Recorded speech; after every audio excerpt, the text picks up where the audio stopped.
I didn't beg to see my grandchildren. I sent them an invoice instead. The envelope was thick. Certified mail. Inside were 5 years of receipts, a detailed spreadsheet, and a letter from my attorney. My daughter-in-law Rachel opened it at her kitchen table, the same table I'd helped pay for when they bought the house. I know because my son Michael called me 17 minutes later, his voice shaking. But I'm getting ahead of myself. Let me take you back to where this really started. 5 years ago, when my wife Margaret died. Cancer took her in 8 months, and it took everything I had to watch her go. We'd been married 42 years. She made me promise 2 things before she passed. Take care of Michael and the grandkids, and don't let anyone take advantage of my kindness. I thought I was keeping both promises. Turns out, I was only keeping one. Michael and Rachel had been married for 3 years when Margaret died. They had 2 kids, Emma, who was 3, and Jacob, who was just 6 months old. They were living in a cramped 2-bedroom apartment across town, struggling with rent and childcare costs. Michael worked as a project manager making decent money, but Rachel had quit her job as a dental hygienist when Emma was born, and they were drowning. 3 weeks after the funeral, Michael came to me. He looked exhausted. The kind of tired that comes from too many sleepless nights and too much worry. We sat in my workshop, the place where I used to build birdhouses with him when he was young. "Dad," he said, not meeting my eyes, "Rachel and I have been looking at houses. There's one in Meadowbrook. Great schools. Big backyard for the kids. It's listed at $380,000. I knew what was coming. I'd been a civil engineer for 35 years before I retired. "What's your down payment situation?" I asked. He rubbed his face. "We have about $20,000 saved. We'd need at least $60,000 for a conventional loan with decent terms. But honestly, Dad, even if we had it, the monthly payments would bury us. Between the mortgage, property taxes, insurance, and Rachel wanting to stay home with the kids a few more years." I looked at this man, my son, who I'd taught to ride a bike and helped through college, who'd held his mother's hand in those final days and hadn't complained once about the burden, who was trying so hard to give his family what they needed. "I'll give you $120,000, I said. His head snapped up. "Dad, I can't. Not a loan. A gift. $60,000 for the down payment, and the rest to put in an account for property taxes and emergencies. Consider it an early inheritance." Michael's eyes filled with tears. He hugged me, something he hadn't done since he was a teenager. "I'll pay you back," he said. "I swear." You'll be a good father," I interrupted. "That's how you pay me back. And Michael, one more thing. The house goes in both your names, but I want to be listed as a co-owner too, just temporarily, until you build up more equity. It'll help with the mortgage terms." He agreed immediately. We shook hands like men. And 2 months later, they moved into a beautiful 4-bedroom colonial in Meadowbrook with a tire swing in the backyard and enough space for the kids to grow. But that was just the beginning of what I'd end up giving. Rachel quit her dental hygienist job permanently after they moved. She wanted to be a stay-at-home mom, which I respected. Margaret had done the same when Michael was young, but it meant their budget was tight. Very tight. So when they mentioned Emma needed to go to a private preschool because the public option had a waiting list, I wrote a check for $8,000. When Jacob needed speech therapy that insurance only partially covered, I paid the difference. When their roof developed a leak 18 months after they moved in, I paid the $12,000 replacement cost. When their HVAC system died the following summer, I covered $9,000 for a new one. I wasn't keeping a tally. These were my grandchildren, my son. This was what family did. But there was something else I was giving that couldn't be measured in dollars. My time.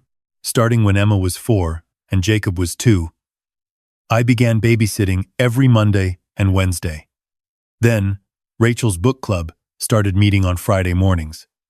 So I added that day too. Before long, I was at their house, 4 days a week, sometimes 5.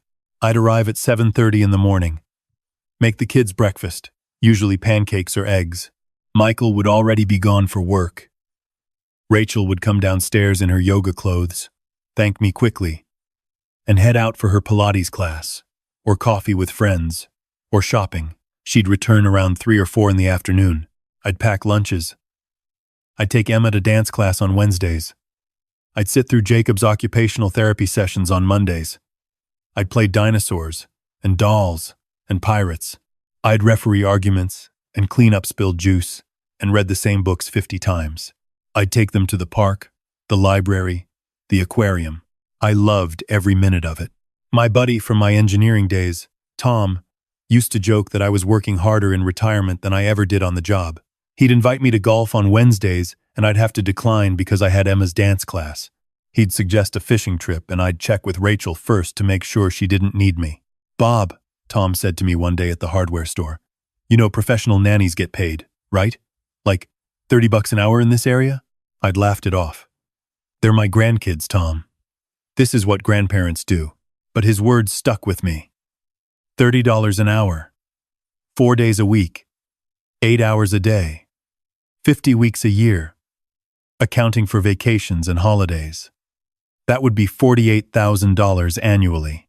In 5 years, I'd provided $240,000 worth of free childcare, plus the $120,000 for the house, plus the $8,000 for preschool, plus the $12,000 for the roof, plus the $9,000 for HVAC, plus another $15,000 in various expenses over the years, orthodontist consultations, car repairs when their Honda broke down, birthday parties, Christmas gifts, $384,000.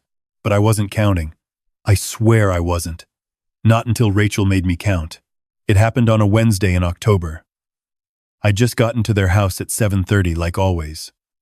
I let myself in with my key. Michael had already left for work. Rachel was in the kitchen in her tennis outfit, drinking a green smoothie. "Morning, Rachel," I said, setting my jacket on the hook by the door. "Kids still asleep?" She didn't turn around. "We need to talk." Something in her voice made my stomach drop. "Is everything okay?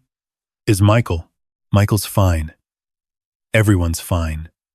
She set down her smoothie and finally looked at me.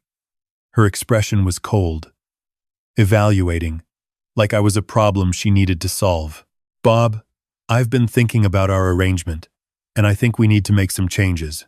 I pulled out a chair and sat down at the kitchen table. "What kind of changes?" "The kids are older now. Emma's in 2nd grade, Jacob's in kindergarten. They're more independent. And honestly, I think having you here so often is making them too dependent on you. Emma cried last week because you couldn't take her to dance class when you had that dentist appointment." "Rachel, Emma cries because she's 7. That's what kids do. You're undermining my authority as their mother." The accusation hit me like a slap. "What are you talking about?" "Last week, I told Emma she couldn't have ice cream before dinner. You gave it to her anyway, because it was her birthday," I said, keeping my voice level. "I said maybe. You should have waited for a clear yes." I took a breath. This conversation was going somewhere, and I needed to stay calm to figure out where. "Rachel, if I've overstepped in any way, I apologize. That was never my intention. I'm just trying to help, I know. And I appreciate everything you've done, Bob. I really do. But I think it's time we establish some boundaries." "Okay. What boundaries did you have in mind?" She picked up her phone and pulled up what looked like a document. "I've made a schedule. I think having you here 2 days a week is more appropriate. And only until 2 o'clock. Not all day. 2 days. Until 2. That was 16 hours a week instead of 32. Half of what I'd been doing. "And when the kids have activities?" I asked. "I'll handle it. Or we'll hire someone if needed. But I think the kids need to see me as the primary caregiver, not you." I felt something crack inside my chest, but I kept my voice steady. "Is this what Michael wants too?" Her jaw tightened. "Michael agrees that I should make the parenting decisions. I'm here full-time. I know what's best for them. Rachel, I've been taking care of these kids for 5 years. I love them. And that's part of the problem." She stood up, clearly ready to end this conversation. "You're too involved, Bob. You need your own life. This isn't healthy for you or the kids. What happens on the days I'm not here? Who's watching them? That's not your concern. The hell it isn't. I'm their grandfather, and I'm their mother. Her voice was sharp now. Final. This is my decision. Bob, I've already told the kids that Grandpa is only coming on Tuesdays and Thursdays from now on. You already told them, without asking me first. Without even discussing it with me. I stood up slowly. My hands were shaking, but I kept them at my sides. Does Michael know about this? He will when he gets home. I'd like to hear this from him directly. That's fine. But my decision stands either way. This is my house, my children, and I get to decide who has access to them and when. Her house. Her children. Who has access? I looked at this woman I'd helped support for 5 years, who I'd written check after check for, whose roof and heating system and car repairs I'd paid for, who I'd given hours and days and weeks of my life to help raise her children. I understand, I said quietly. I'll wait to hear from Michael. Michael called me that night at 8. The kids were in bed. I could hear the exhaustion in his voice. Dad, Rachel told me about the new schedule. I'm sorry she sprung it on you like that. Do you agree with her, Michael? There was a long pause. I think maybe we have been relying on you too much. You should be enjoying your retirement, not babysitting all the time. I enjoy spending time with my grandchildren. I know. But Dad, Rachel has a point. The kids do get confused sometimes about who's in charge. And you deserve to travel, do things with your friends. You've put your life on hold for us. That was my choice. I know. And we're grateful. We'll still see you all the time, just on a more structured schedule. 2 days a week. 16 hours total. For now. Yeah. We'll see how it goes. I wanted to argue. I wanted to tell him that his wife had just cut me out of my grandchildren's lives by 60%. That this was about control, not what was best for the kids. That I'd sacrificed everything to help them, and this was how they repaid me. But Michael sounded tired. Worn down. I realized he'd already had this fight with Rachel, and he'd lost. Okay, son, I said. We'll try it your way. Thanks, Dad. I love you. I love you too. I hung up and sat in Margaret's chair, the one she'd loved because it faced the window where she could watch the birds. I thought about her final words to me. Don't let anyone take advantage of your kindness. 2 days a week became 1. Then Rachel decided that I was giving the kids too much sugar, so I couldn't bring treats anymore. Then she said I was too lenient with screen time, so I had to follow a strict schedule she'd created. Then she mentioned that I talked about Margaret too much and it was confusing for the kids. By March, 6 months after the first conversation, I was seeing Emma and Jacob 1 Tuesday a month. 4 hours. Supervised by Rachel, who would hover nearby, correcting everything I did. Grandpa, they already had a snack. Jacob, remember what Mommy said about using gentle hands? Emma, we don't talk that way in this house. It was like being a stranger in a home I'd helped them afford. The final straw came on Emma's 8th birthday. I'd called 2 weeks in advance to make sure I could be there. Rachel had sighed like I was being difficult, but agreed. I could come for cake at 3 o'clock. I'd bought Emma a bicycle, the one she'd been begging for, with a white basket and purple streamers. I showed up at 2:50. The driveway was full of cars. Through the window, I could see a dozen kids and parents in the living room. A bounce house in the backyard. Decorations everywhere. I rang the doorbell with the bike beside me, wrapped in a big bow. Rachel answered. She looked annoyed. Bob, the party doesn't start until 3. I know. I'm 10 minutes early. I can wait outside. Actually, this is just for Emma's school friends and their families. It's already pretty crowded. I stared at her. It's my granddaughter's birthday party, and you can celebrate with her another time. This is specifically for her peer group. We're trying to help her build social connections. Rachel, I'm her grandfather. Bob, please don't make this difficult. You can stop by tomorrow after school. We'll save you a piece of cake. She started to close the door. I put my hand on it. Is Michael here? He's in the backyard with the bounce house. But Bob, I really need you to respect my boundaries here. Boundaries. That word again. I looked past her into the house. I could see Emma in her birthday dress, playing with friends. My granddaughter, who I'd held when she was hours old, who I'd rocked to sleep 1,000 times, who I'd taught to read and ride a tricycle and make pancakes. Tell her Grandpa says happy birthday, I said quietly. Her present is on the porch. I turned and walked back to my truck. My hands were shaking so badly I could barely get the key in the ignition. That night, Michael didn't call. The next day, no call. A week went by.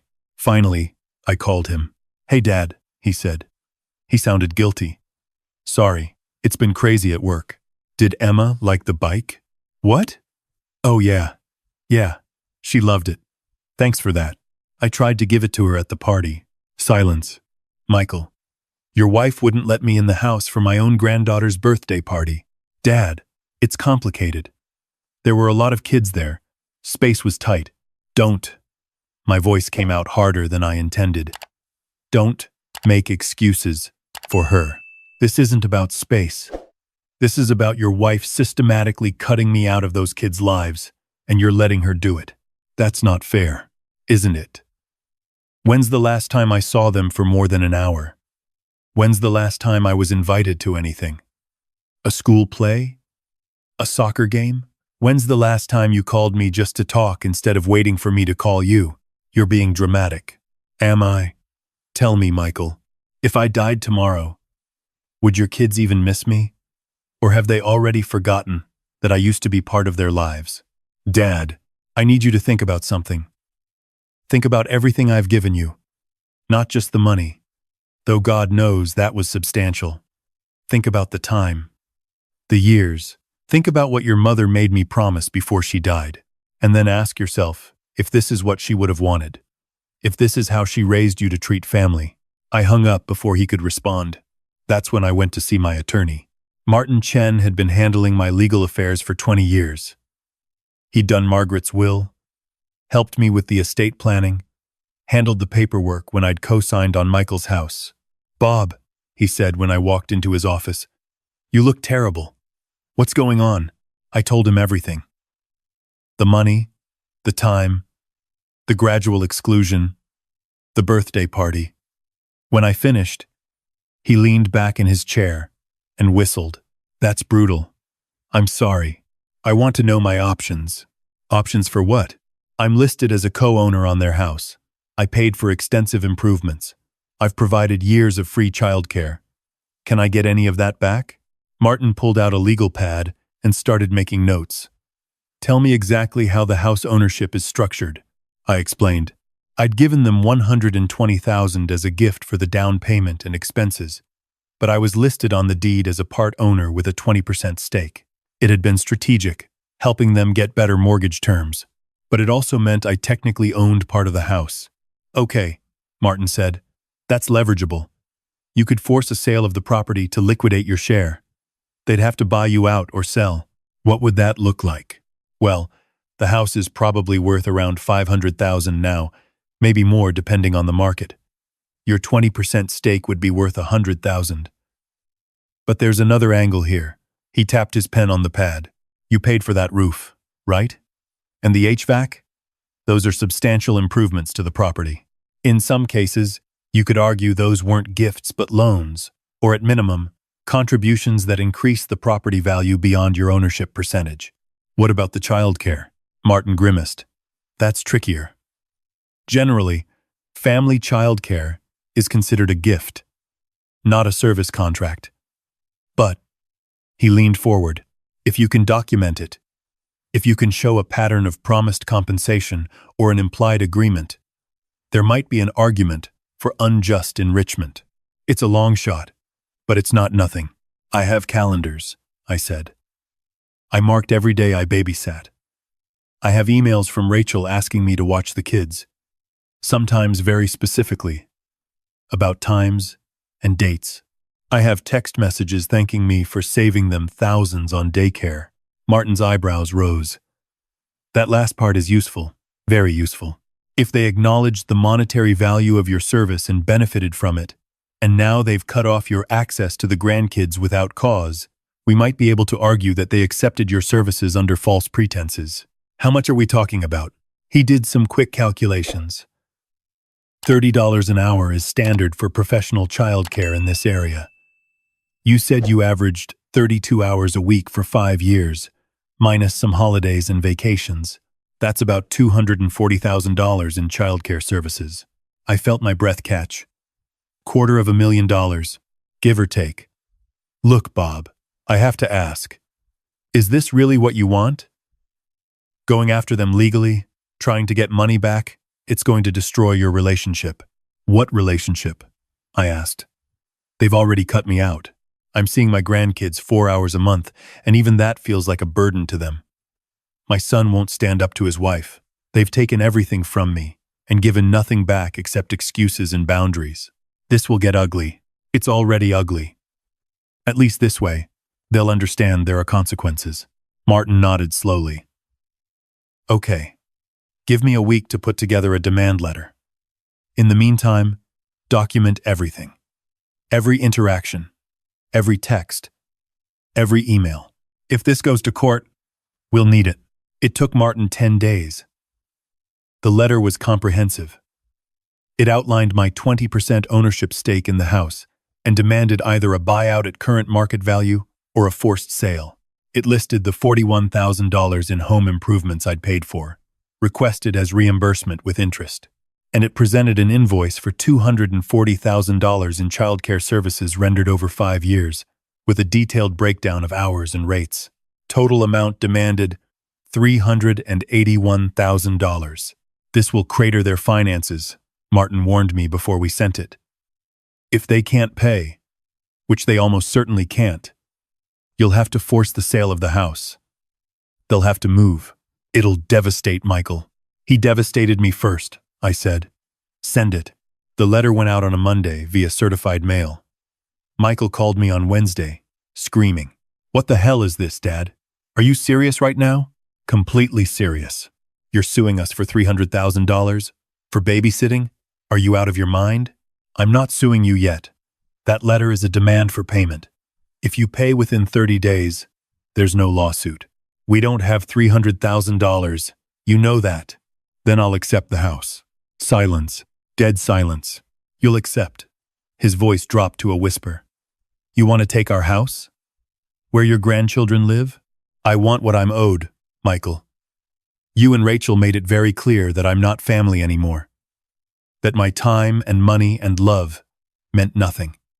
So, fine. I'm a creditor now. Pay me what you owe, or I'll take the collateral. This is insane. Mom would be ashamed of you. That one hurt. But I kept my voice steady.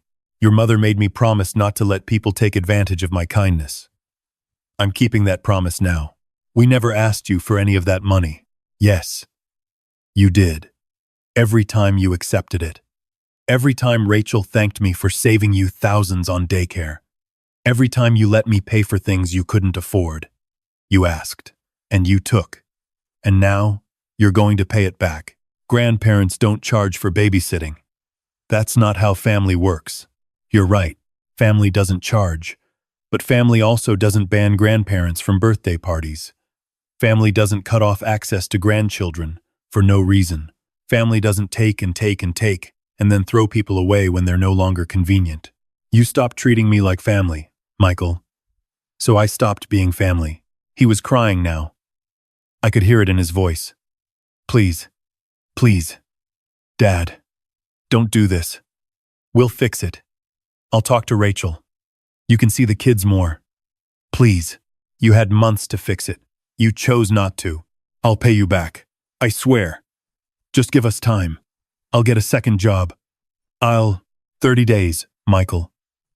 Figure it out. I hung up. That night, Rachel called. I almost didn't answer.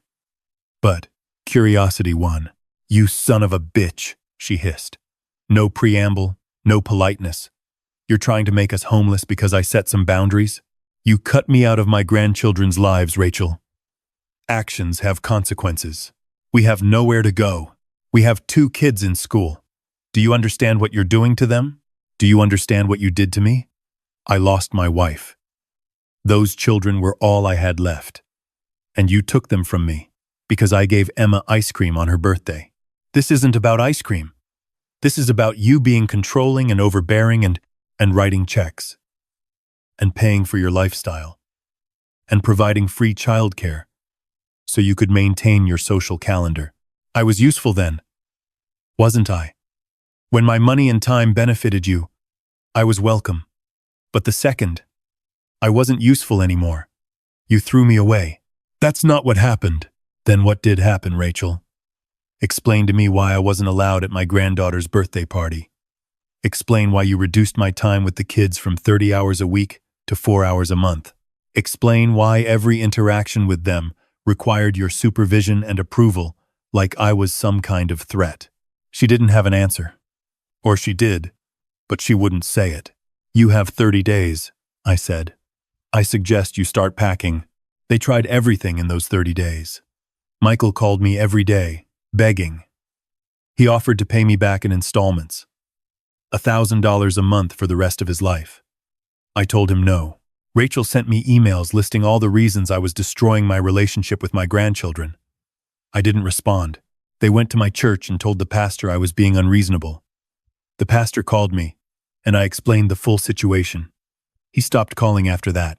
On day 28, they tried one last thing. They brought Emma and Jacob to my house.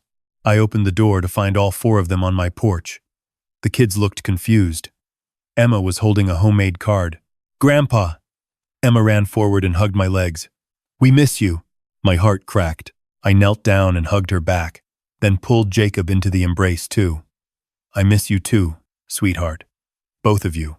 Will you come to my soccer game on Saturday? Emma asked. I'm the goalie now. Over their heads, I saw Rachel's triumphant smile. She'd coached them to say this. She thought bringing the kids would change my mind. Emma, Jacob, I need you to go wait in the car for a minute, I said gently. I need to talk to your parents. But Grandpa, just for a minute. I promise. Michael herded them back to the car. When they were out of earshot, I looked at Rachel. That was low, I said. Using them like that. We're desperate, she shot back. You've left us no choice. You had choices. Months of choices. You chose this. So what happens now? Michael asked. His face was haggard. Aged 10 years and a month. You take the house?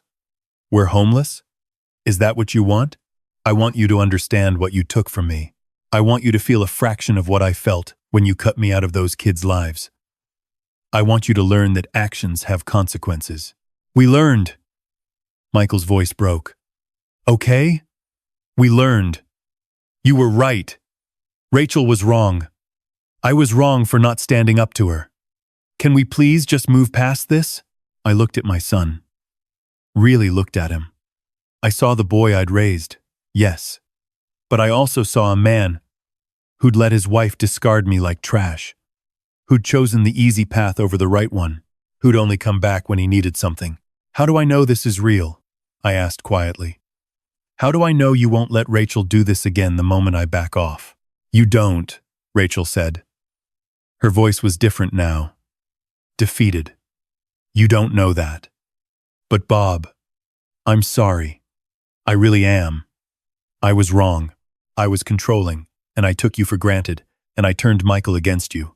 I was threatened by how much the kids loved you. It felt like you were replacing me, and instead of dealing with that like an adult, I pushed you out. That was wrong. It was the first genuine thing she'd said in months. I can't just let this go, I said. I can't pretend it didn't happen. What do you want?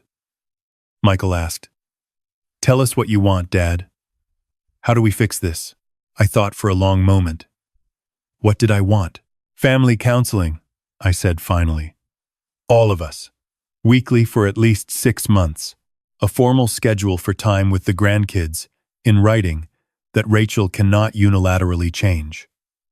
And the house stays in my name as co-owner until those kids are 18. If you ever cut me out again, I take it immediately. No warnings, no second chances. Michael looked at Rachel. She closed her eyes, then nodded. Okay, Michael said. Okay, we'll do it. All of it. And one more thing, I added. You acknowledge, in writing, that I'm owed that money. You don't have to pay it back. But you sign a document saying you received $380,000 in gifts and services from me, and that attempting to exclude me from the family after accepting those gifts was wrong. I want it documented. I want it real. Why? Rachel asked. Because I don't ever want you to forget what this cost, what you almost lost.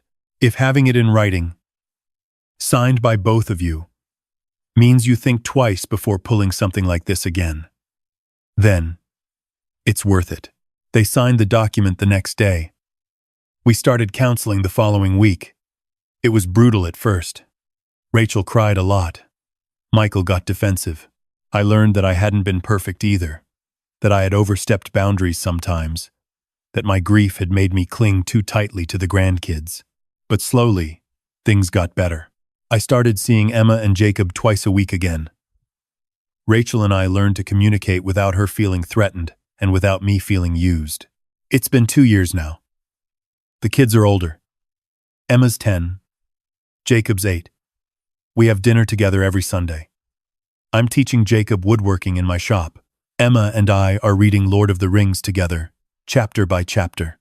Michael and I rebuilt our relationship, though it's different now. There's a wariness that wasn't there before. An understanding that love doesn't mean accepting mistreatment. Rachel and I will never be close, but we're civil. We're respectful. She says thank you when I watch the kids. I ask permission before buying them major gifts. We both learned something from nearly losing everything. The document sits in my desk drawer. $381,000. Acknowledged and unpaid. I look at it sometimes, when I'm feeling sentimental or hurt. It reminds me that I stood up for myself, that I didn't let them take advantage of Margaret's widower, that loving someone doesn't mean letting them destroy you. I hope I never have to use it again, but I'm glad it exists, because family is everything. But so is knowing your worth.